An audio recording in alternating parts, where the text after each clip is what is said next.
حضرت امام مہدی علیہ السلام کے تشریف لانے سے پہلے اس روئے زمین کے اوپر گناہوں کا دور دورہ ہوگا اور ظلم اپنی انتہا کو پہنچا ہوگا۔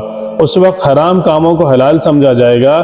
اس وقت حضرت امام مہدی علیہ السلام اس روئے زمین پر تشریف لائیں گے اور گناہوں کے اندر مبتلا اس روئے زمین کے انسانوں کو عدل و انصاف سے بھر دیں گے، جیسے کہ پہلے زمین ظلم و ستم سے بھری ہوئی تھی۔ حضرت امام مہدی علیہ السلام کے تشریف لانے سے زمین اور آسمان والے بہت خوش ہوں گے۔ اس وقت حضرت امام مہدی علیہ السلام غریب لوگوں کے درمیان مال تقسیم کریں گے اور حضرت امام مہدی علیہ السلام امت محمدیہ کے دلوں کو غنا سے لبریز کر دیں گے۔ آپ لوگوں کے درمیان عدل و انصاف کریں گے۔ آپ لوگوں کے درمیان حضور پاک صلی اللہ علیہ وسلم کے سنتوں پر عمل کرتے ہوئے زندگی گزاریں گے۔